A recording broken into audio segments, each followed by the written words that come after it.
Movie की शुरुआत में दिखाते हैं एक्सट्रीम पोल्यूशन से भारी दुनिया से बचने के लिए एक माँ अपने छोटे बच्चे को विकेड नाम की ऑर्गेनाइजेशन के हवाले करती है और वो बच्चा कोई और नहीं थॉमस है। फिर दिखाते हैं कि एवा पेज थॉमस जैसे कई बच्चों को एक ट्रेन में लेके जाती है और फिर हमें पार्ट 1 के सीन्स विजुअल में दिखाए जाते हैं। अब दिखाते हैं कि मीनो थॉमस से नीचे उतरने को कह रहा होता है। फर्स्ट पार्ट में जो बच गए थे उन्हें आर्मी बेस में लेके आते हैं। थॉमस देखता है कि वहाँ सभी गन से शूट कर रहे होते हैं। एक आदमी इन सबको हेलीपैड से नीचे उतारकर एक सेफ जगह पे लेके जाता है। कई ज़ॉम्बी इनका पीछा कर रहे होते हैं। उन सबको शूट करते हुए इन्हें एक कमरे में लेके जाते हैं और दरवाजा लॉक कर देते हैं। वो जगह बहुत ही बड़ी होती है। हलचल के माहौल में लोग इधर उधर भाग रहे होते हैं और फिर दिखाते हैं मूवी का टाइटल द स्कॉट ट्रायल्स और यहाँ से मूवी शुरू होती है। थॉमस और उसके साथियों को एक कमरे में बंद किया होता है। दरवाजा खोलकर एक आदमी अंदर आता है और उनका हालचाल पूछता है। इसी के आदमियों ने सबको बचाया होता है और ये यहाँ का इंचार्ज होता है। वो सबको किसी दूसरी जगह लेके जाता है। फिर दिखाते हैं कि रास्ते में वो आदमी बताता है कि मैं जेनसन हूँ और हम तुम्हारे जैसे लोगों को विकेट से बचाते हैं।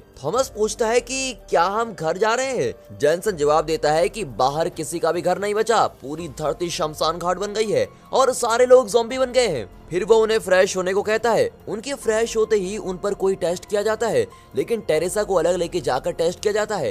थॉमस को ये देखकर ठीक नहीं लगता। अब थॉमस को अलग लेकर जाकर जेनसन इंक्वायर करता है कि तुम विकेट के बारे में क्या जानते हो, याद करके बताओ। थॉमस कहता है कि मैं उनके लिए काम करता था, फिर उन्होंने मुझे मेज से निकाल दिया। फिर वो थॉमस को अपने साथियों के पास भेज देता है, लेकिन इस जगह को देखकर थॉमस को जरा शक होने लगता है। अब थॉमस डाइनिंग रूम में जाता है। वहाँ भी कई लड़के होते हैं जिन्हें मेज से बचाया गया है। इतने में मीनू आकर कहता है कि हमारे मेज की तरह और भी कई मेज हैं और ये लोग भी किसी दूसरे मेज से बचकर आए हैं। और ये कहकर वो थॉमस को एक टेबल पर लेके जाता है। वहाँ पर एक लड़का बताता है कि जेनसन की टीम ने उन्हें बचाया था।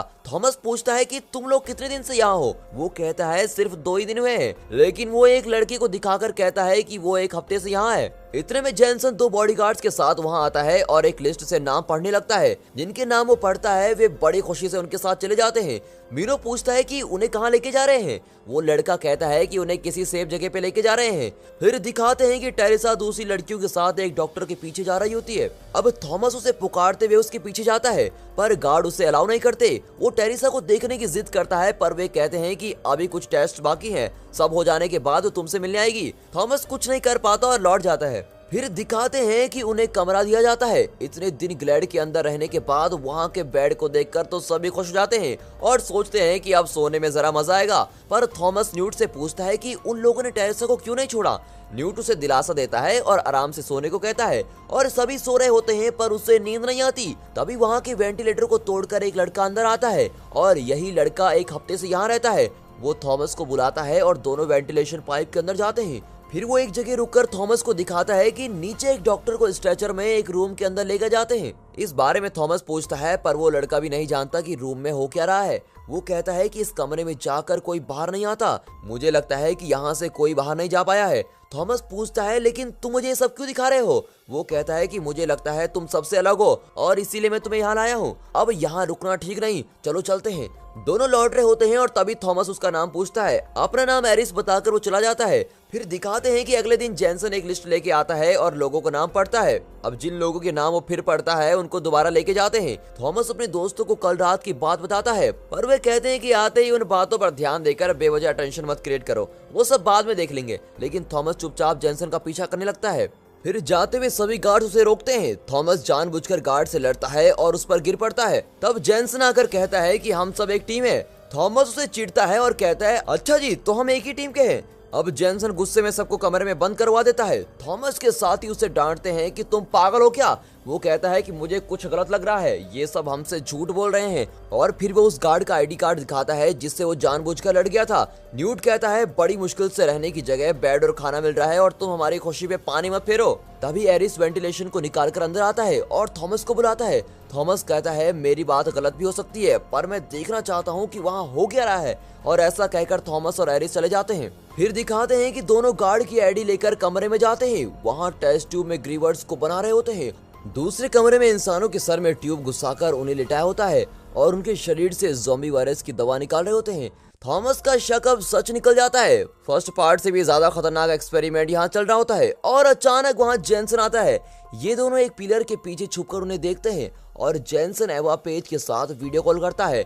एवा कहती है कि और तेजी से दवा बनाने का काम करना होगा इससे पहले कि कोई वहाँ से बच निकले, तुम जल्दी काम खत्म करो। जेनसन कहता है कि यहाँ हमने पूरी लॉकडाउन लगा रखी है, कोई भी बाहर नहीं जा पाएगा। एवा पूछती है तो फिर कुछ लड़कियां जो बचकर राइट आर्म्स तक पहुंच गई है उनके बारे में पता लगाया तुमने? जेनसन कहता है कि उनके बारे में पता नहीं चला पर इन्फॉर्मेशन मिली है कि पहाड़ों में कहीं छुपे हुए हैं। एवा की बात सुनकर जेनसन नए लोगों पर टेस्ट करने का फैसला करता है और वहां से चला जाता है।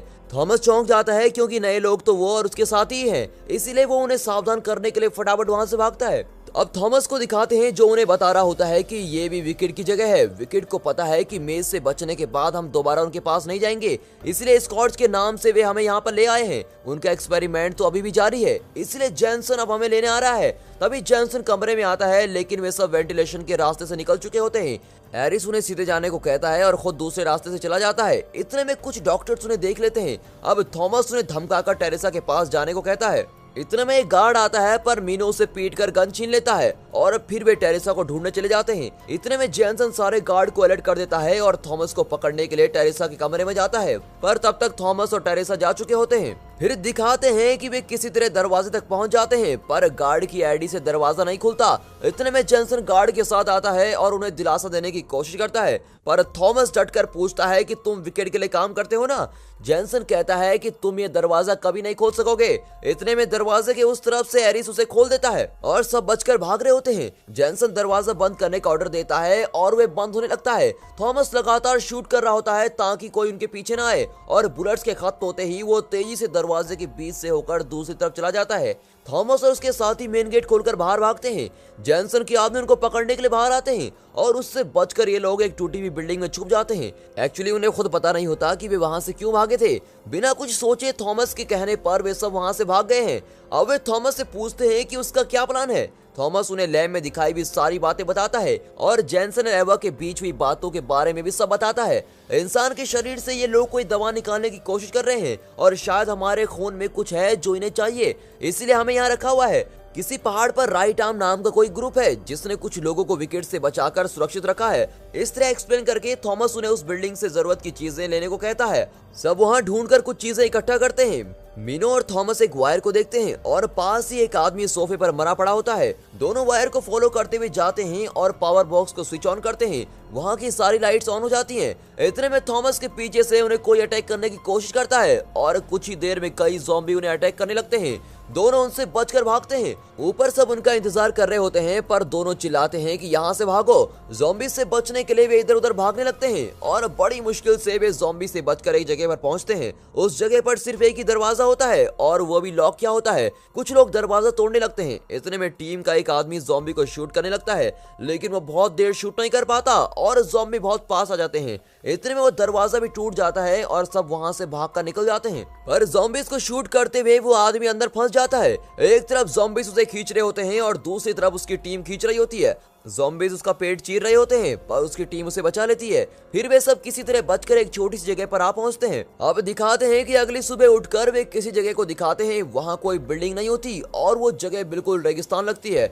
दूसरी ओर विकेट उन्हें ढूंढ रहा होता है। वे प्लान करते हैं कि किसी तरह बचकर उस पहाड़ तक पहुंचना होगा जहां राइट आर्म्स है। इतने में वो आदमी बेहोश हो जाता है जिसे ज़ॉम्बी ने अटैक किया होता है और उसे एक लकड़ी से बांधकर वे साथ लेके जाते हैं। अब कड़ी धूप में वे एक जगह थक कर रुक जाते हैं। थॉमस पहाड़ तक की डिस्टेंस कैलकुलेट कर रहा होता है। टेरेसा उसके पास आकर अपनी गर्दन पर लगा हुआ निशान दिखाती है जो विकेट का कोई बारकोड होता है। वो कहती है कि उसे अब सब कुछ याद आ गया है। यहाँ की हालत बदलने के लिए दवा की जरूरत है और हम दोनों उसकी दवा की रिसर्च कर रहे थे, इसीलिए बेहतर यही होगा कि हम वहाँ लौट जाएं। पर थॉमस कहता है पागल मत बनो, वे हमें टेस्टिंग के लिए यूज कर रहे थे, हमारे साथियों को भी उन्होंने मार दिया था। इस पर टेरेसा कहती है कि सब कुछ ठीक ही तो चल रहा था पर बीच में तुमने सब कुछ बिगाड़ डाला। थॉमस पूछता है कि मैंने क्या गलत कर दिया, प्लीज सब कुछ खुलकर बताओ। इतने में ज़ॉम्बी से इन्फेक्टेड आदमी खून की उल्टी करने लगता है और ये दोनों अपनी बातें रोककर उसे देखने आते हैं। वो आदमी कहता है कि मेरा बचना मुश्किल है और मेरे शरीर में वायरस पूरी तरह से फैल चुका है और ये कहकर वो अपना पेट दिखाता है जहाँ पहले इन्फेक्शन हुआ था। वो ज़ॉम्बी बनकर अब मरना नहीं चाहता, इसलिए वो खुद को शूट करने के लिए गन मांगता है। उनके पास कोई और चारा नहीं होता, इसीलिए वे उसे गन देकर वहां से चले जाते हैं। अब दिखाते हैं कि रात को वो एक जगह कैंप फायर लगाकर बैठे होते हैं। तब मीनो कहता है कि विकेट ने जो बड़ा चढ़ाकर मेज के अंदर हमें ट्रेनिंग दी थी, उसे तो मुझे लगा कि वायरस हमारा कुछ नहीं बिगाड़ पाएगा।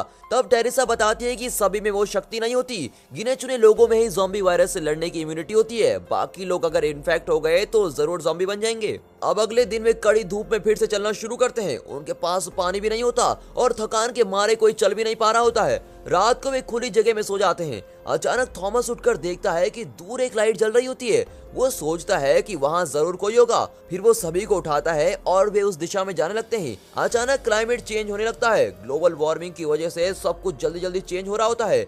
घने बादल छाने लगते हैं और अचानक तेज रोशनी के साथ बिजली गिरती है। लगता है बिजली उनका पीछा कर रही है। उससे बचने के लिए वे यहाँ वहाँ भाग रहे होते हैं। तब मीनो के पास की किसी चीज पर बिजली गिरती है और उस धमाके से वो बेहोश हो जाता है। उसे उठाकर वे सब बिल्डिंग के अंदर भागते हैं। अब दिखाते हैं कि मीनो बिल्कुल ठीक होता है। टेरेसा को उस बिल्डिंग में कुछ ठीक नहीं लगता। वो उस जगह को चेक कर रही होती है कि अचानक एक ज़ॉम्बी उस पर अटैक करने की कोशिश करता है, पर वो रस्सी से बंधा होता है, इसीलिए वो टेरेसा को छू नहीं पाता। वो टॉर्च चलाकर देखती है कि वहाँ तो कई ज़ॉम्बीज हैं जो बांध कर रखे गए हैं। उसकी टॉर्च की रोशनी में एक औरत आती हुई दिखती है। उसका नाम ब्रेंडा है। वो बड़े ठाठ से ज़ॉम्बी के बीच से चलकर आती है और थॉमस की टीम को अंदर बुलाती है। इन्हें डर लगता है पर वे घबराते हुए उसके पीछे चलने लगते हैं। तब ब्रेंडा कहती है कि जॉर्ज तुमसे मिलकर खुश होगा, क्योंकि आज तक स्क्वाड से कोई जिंदा बाहर नहीं निकला है। वो उन्हें जॉर्ज के पास लेके जाती है और उनके पीछे ब्रेंडा के आदमी भी आ रहे होते हैं, जो देखने में बिल्कुल गुंडे की तरह लगते हैं। थॉमस को लगता है कि हम सब बुरी तरह से फंस चुके हैं। इतने में वे जॉर्ज के कमरे में पहुंचते हैं। वो उन्हें देखकर पूछता है कि तुम लोग कहां से आ रहे हो और कहां जा रहे हो? तुम लोगों से क्या मुझे कोई फायदा होगा? थॉमस जवाब देता है कि हम राइट आर्म्स की तलाश में निकले हैं। जॉर्ज पूछता है कि तुम लोग हो कौन? थॉमस चिढ़कर कहता है कि तुम्हें इससे क्या मतलब? ये सुनकर पीछे खड़े गुंडे उसे टेबल पर लॉक करते हैं और ब्रेंडा बारकोड स्कैनर से उसकी गर्दन को स्कैन करती है। थॉमस सोचता है कि सिर्फ टेरेसा की गर्दन पर ही बारकोड है, पर असल में विकेट ने सबकी गर्दन पर बारकोड बनाया होता है। स्कैन करते ही थॉमस की सारी डिटेल्स जॉर्ज को मिल जाती है और वो कहता है कि अगर हम इन्हें विकेट के हवाले कर देते हैं तो हमें बहुत सारे पैसे मिलेंगे। फिर वो उन सबको मटन स्टॉल में लटकते भेड़ बकरियों की तरह उल्टा कर देते हैं। अब वो पूछता है कि तुम राइट आर्म के बारे में क्या जानते हो? थॉमस कुछ नहीं बताता। फिर वो एक लीवर को दबाने की धमकी देता है। तब थॉमस बताता है कि राइट आर्म से एक पहाड़ पर है और उन लोगों ने विकेट के चंगुल से कुछ लोगों को बचा कर रखा है। हम सिर्फ इतना ही जानते हैं। इतने में वहाँ पर एक आदमी आता है और उससे बातें करते हुए जॉर्ज बाहर जाता है। अब जॉर्ज जल्दी जल्दी अपना बैग पैक कर रहा होता है। ब्रेंडा पूछती है कि तुम कहाँ जा रहे हो? जॉर्ज कहता है कि मैं राइट आर्म्स के पास जा रहा हूँ। इन लोगों को ले जाने के बहाने हम वहाँ जा पाएंगे। फिर दिखाते हैं कि थॉमस और उसके साथी रस्सी खोलने की कोशिश कर रहे होते हैं। इतने में विकेट के लोग वहां पहुंचकर अटैक करने लगते हैं। थॉमस की टीम एक दूसरे को धक्का देकर आखिर में टेरेसा को एक ग्रिल तक पहुंचाते हैं। फिर वो ग्रिल को पकड़कर अपनी रस्सी खोल देती है और दूसरों को भी बचाती है। इतने में जॉर्ज का एक गुंडा वॉकी टॉकी पर जैनसन से कहता है कि मैं इन लोगों को तुम्हारे हवाले कर दूंगा। फिर वो थॉमस की टीम को रोक देता है। थॉमस उससे लड़ने लगते हैं पर उनके पास पिस्तौल होती है। इतने में ब्रेंडा उस गुंडे पर गोली चलाती है और थॉमस से कहती है कि चलो यहाँ से बच निकलते हैं। वो उन्हें बाहर ले जाती है पर टेरेसा छुपके से उस गुंडे की वॉकी टॉकी उठाकर रख लेती है। जॉर्ज ऊपर रिकॉर्डर में कोई पुराना गाना चलाता है और इन लोगों के पास आता है। वहाँ दूसरी बिल्डिंग में जाने के लिए एक रस्सी बंधी होती है, जिस पर ये लोग बंदरों की तरह एक एक करके लटक कर जा रहे होते हैं। ब्रेंडा अंदर कुछ लेने के लिए भागती है। थॉमस भी उसके पीछे जाता है। वे बाहर आने वाले होते हैं कि इतने में विकेट के आदमी आ जाते हैं और उन्हें शूट करके दोनों रूफ पर चढ़ जाते हैं। विकेट के आदमी उन्हें फॉलो कर रहे होते हैं। ब्रेंडा थॉमस से कहती है कि गाना खत्म होने वाला है, तुम जल्दी चलो। थॉमस पूछता है कि गाना खत्म हो गया तो क्या होगा? वो कहती है कि वो एक टाइम बॉम्ब की तरह है। तभी गाना खत्म होता है और बॉम्ब फटता है। लगभग पूरी बिल्डिंग गिर जाती है, पर थॉमस और ब्रेंडा किसी तरह बचकर एक पिट के अंदर चले जाते हैं। तब थॉमस पूछता है कि तुम हमारी मदद क्यों कर रही हो? वो कहती है कि जॉर्ज किसी तरह राइट आर्म्स के पास पहुंचना चाहता है, क्योंकि ये जगह ज़ॉम्बी से घिर चुकी है। इसलिए हम भी तुम्हारे साथ राइट आर्म्स के पास जाकर सेफ रहना चाहते हैं। थॉमस पूछता है कि क्या तुम जानती हो कि राइट आर्म्स कहाँ है? ब्रेंडा कहती है कि जगह तो मैं नहीं जानती, लेकिन मैं मार्कस को जानती हूँ जो उनके लिए काम करता है, इसीलिए हम सब मार्कस के पास जा रहे हैं। बातें करते हुए वे एक टनल के अंदर जाते हैं। टनल के अंदर एक तरफ की दीवार लाल रंग की कंटीले पौधों से भरी होती है। इतना ही नहीं, वहाँ पड़ी हुई कुछ लाशों से भी वही पौधे उग रहे होते हैं। वे उसे चेक करने की कोशिश करते हैं और तभी एक चूहा ब्रेंडा को काटने की कोशिश करता है। ब्रेंडा उसे लात मारती है और चूहा चिल्लाते हुए टनल के अंदर भागता है। वे टॉर्च मारकर उसे देखते हैं, तभी अचानक एक डरावनी दिखने वाली लाश उनके सामने आ जाती है और उस चूहे को पकड़कर खाने लगती है। तब पता चलता है कि वो लाश नहीं, ज़ॉम्बी है। और इतने में वहाँ पड़े हुए कुछ और ज़ॉम्बी उठकर इनका पीछा करने लगते हैं। ये लोग टनल की दूसरी तरफ भागने लगते हैं और टनल का एंड तक पहुंच जाते हैं। वहाँ पर एक बिल्डिंग होती है और ये लोग उस बिल्डिंग पर चढ़कर उसके ऊपर भागते हैं, पर ज़ॉम्बी वहाँ भी पीछा नहीं छोड़ते। तभी ब्रेंडा फिसलकर ग्लास के ऊपर गिर जाती है।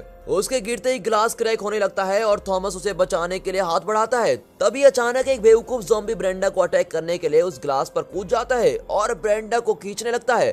थॉमस लोहे की रॉड से ग्लास तोड़ देता है और ब्रेंडा को पकड़ लेता है। अब वो ज़ॉम्बी नीचे गिरकर मर जाता है, पर उस ज़ॉम्बी ने ब्रेंडा के पैर में काट दिया होता है। इन्फेक्शन को फैलने से रोकने के लिए वो पैर पर एक कपड़ा टाइट बांध देती है। अब दिखाते हैं कि दोनों एक ब्रोथल हाउस पहुंचते हैं।